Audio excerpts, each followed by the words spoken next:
This is a guest essay by Eitan Fishberger, a writer and open source intelligence analyst focused on Middle East affairs.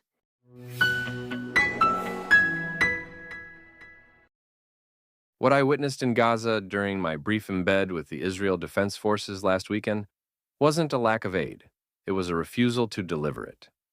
Just a few kilometers inside the strip, pallets of flour, bottled water, diapers, medical supplies, and jars of baby food provided by the World Food Program, the United Nations Children's Fund, and donor countries sat untouched while people just miles away searched for their next meal. In total, nearly 600 trucks worth of aid were sitting idle, enough to feed 1 million people for nearly 2 weeks, or 500,000 for almost a month. These provisions weren't being blocked by Israel. They had already crossed into Gaza with full coordination from the Israel Defense Forces. A small portion of the over 1.86 million tons of humanitarian aid Israel has facilitated into Gaza since October 7th, an unprecedented amount delivered by a country to a population governed by its wartime enemy. The holdup wasn't logistics, security, or weather. They were stalled because the United Nations refused to deliver them. Why? Because the supreme aim for the UN isn't helping Gazans.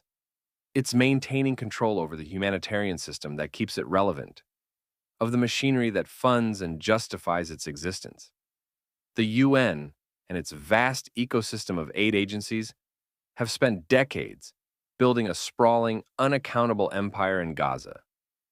At the heart of this network is UNRWA, the UN's Palestinian agency, that has run Gaza's aid state since Hamas violently wrested control of the Strip from the Palestinian Authority in 2007. To a casual observer, UNRWA looks like the most well-intentioned humanitarian agency. It bills itself as humanitarian, neutral, and impartial. In fact, it is deeply tied into Hamas. The organization has formally partnered with Hamas in administering Gaza's food, schools, and hospitals over the past 2 decades. But the UNRWA-Hamas relationship goes far beyond logistics and administration. UNRWA has employed Hamas operatives, including some who took part in the October 7th massacre. In August 2024, the agency fired 9 staffers over possible involvement in the attack, a move Israel condemned as grossly inadequate, given that it had provided evidence linking more than 100 UNRWA employees to Hamas. In addition, Israeli authorities published a comprehensive report in April 2025, which it claims shows that 12% of UNRWA's 12,500-plus employees in Gaza are tied to terror groups. UNRWA facilities across Gaza have repeatedly been found to host terrorist infrastructure. According to UN Watch, this includes testimony from former Israeli hostages who said they were held by Hamas inside UNRWA buildings, weapons caches discovered in UNRWA clinics, and Hamas compounds uncovered inside UNRWA schools and beneath its Gaza City headquarters. These violations date back to at least 2014, when the UN itself admitted that Hamas had fired rockets from inside UNRWA schools. Who pays for all this? Western taxpayers, primarily Americans and Europeans, via billions in annual government funding. The Congressional Research Service writes that U.S. funding to UNRWA since 1950 amounts to $7.3 billion. In 2023 alone, the then U.S. President Joe Biden's administration funding accounted for nearly 30% of the agency's contributions from donors. In early 2024, the Biden administration froze funding to UNRWA after Israeli intelligence presented sufficiently credible evidence of UNRWA staff involvement on October 7th. The Trump administration is taking this effort one step further. According to Fox News, the State Department told Congress that, quote, "The administration has determined UNRWA is irredeemably compromised and now seeks its full dismantlement. The UN's failures in Gaza have been common knowledge for decades, but they were ignored by policymakers, diplomats, and media institutions who chose to look the other way, because acknowledging them would have meant taking on an entrenched international bureaucracy, while risking the accusation of undermining Palestinian welfare. October 7th made ignoring all of this untenable, and not just because UNRWA employees participated in the massacre. It became abundantly clear that Hamas was actively depriving Gazans of aid, and doing so in concert with the UN. More recently, the US and Israel backed an alternative, the Gaza Humanitarian Foundation, a new initiative designed to bypass Hamas and restore integrity to aid distribution in Gaza. Contrary to some reporting, the Gaza Humanitarian Foundation claims it was never intended to replace the UN or other traditional aid organizations.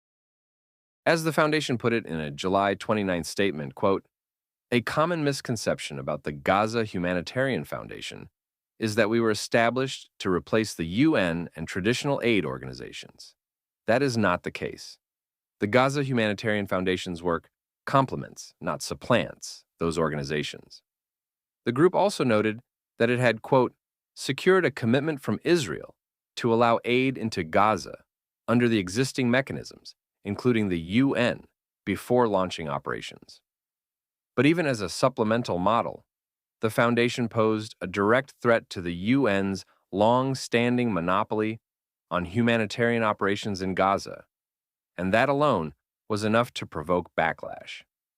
When the Gaza Humanitarian Foundation launched in May with a commitment to deliver millions of meals to Gazans through secure, Hamas-free distribution, it wasn't welcomed, it was attacked. On July 5th, 2 Gaza Humanitarian Foundation aid workers were injured when a grenade was thrown at their vehicle while they were en route to a distribution site. The foundation stated that the attack was carried out by Hamas-affiliated operatives seeking to disrupt the delivery of humanitarian aid. Then, in a major incident on July 16th, 20 Palestinians were killed at a Gaza Humanitarian Foundation-run distribution site, 19 of whom were trampled and 1 stabbed. The Gaza Humanitarian Foundation said in a statement, quote, "We have credible reason to believe that elements within the crowd, armed and affiliated with Hamas, deliberately fomented the unrest. Hamas has worked to undermine the foundation in other ways as well, including by placing bounties on Gaza Humanitarian Foundation personnel. The terror group's so-called health ministry has repeatedly issued dramatic and unverified accusations that both the IDF and Gaza Humanitarian Foundation personnel are opening fire on civilians during the daily, often chaotic, aid distributions. The ministry claims that more than 1,000 Palestinians have been killed at or near Gaza Humanitarian Foundation distribution sites. The IDF, in response, says it has only fired warning shots when individuals approached soldiers or aid convoys. The Gaza Humanitarian Foundation has stated that its armed contractors have used only non-lethal measures, such as pepper spray or warning shots fired in the air, to prevent dangerous crowd surges. What this narrative ignores is that the other distribution processes employed this far are just as, if not more, chaotic and violent. Just this week, for example, the Daily Wire released a video showing swarms of Gazans overrunning multiple trucks belonging to the UN, while the IDF released footage of armed Hamas operatives looting an aid truck. The IDF said, quote, "Contrary to Hamas's false claims that the individuals in the video are security personnel, they are in fact Hamas terrorists who arrived to seize the aid from Gaza's residents." But the UN, ever the willing megaphone, amplifies the Hamas Health Ministry's narrative, with complicit media giving them generous airtime. Even more counterproductively, the IDF claimed this past week that the UN has insisted it will only distribute aid if the process is secured by Gaza's Blue Police, a sanitized way of describing Gaza's Hamas-run police force. Back in November 2024, a UN spokesperson stated that their workers would become, quote, "an even greater target if surrounded by, quote, armed soldiers from one of the two parties in this conflict." Why then would the UN oppose another group handing out food and rely on Hamas's police force to secure distribution even after repeatedly accusing the terror group of stealing aid?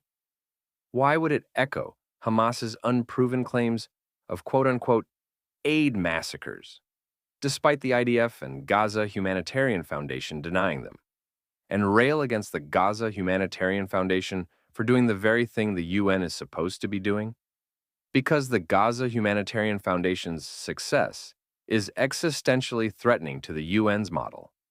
If the foundation works, the entire paradigm collapses. No more working through partners who happen to be terrorists. No more junkets and photo ops for UN officials who get feted around the world for overseeing human misery. And most importantly, no more Hamas exploiting aid to fill its coffers and maintain domination. In 2024 alone, Hamas made over $500 million from the aid racket, according to both Israeli Strategic Affairs Minister Ron Dermer and U.S. House Speaker Mike Johnson, by extorting civilians, skimming off the top, and using food as a tool for recruitment. Johnson added that this revenue accounts for half of Hamas's annual budget. According to a U.S. official quoted in the Wall Street Journal, Hamas made shutting down the Gaza Humanitarian Foundation the second item on its ceasefire negotiation list, which tells you everything you need to know about how UN aid fuels Hamas and how successful the initiative has truly been. Another official added that the Gaza Humanitarian Foundation has caused Hamas more fear than anything else has in the past 2 years. That's because the foundation does what no UN body dares to do: deliver aid directly to civilians, cutting out the Hamas middleman. The UN's own data reveals just how broken the system has become. Between May 19th and July 27th, only 13% of all aid trucks that entered Gaza actually reached their intended destinations. The rest were intercepted or diverted inside Gaza. While the UN system collapses under the weight of its own dysfunction, the Gaza Humanitarian Foundation distributes aid daily and films it. Their videos show the far from perfect delivery of hundreds of thousands of aid packages per day, totaling nearly 100 million so far. The humanitarian crisis in Gaza isn't the narrow result of Israeli policy, but of the international system that treats Hamas like a partner, and those trying to bypass Hamas like traitors. And while media outlets and the United Nations insist Israel is starving Gaza, it's actually the UN that is failing to distribute aid, not because of war, not because of the siege, but because of pride, politics, and power. The fight over aid in Gaza isn't just about food, water, and medical supplies. It's about who controls the narrative and who profits from it.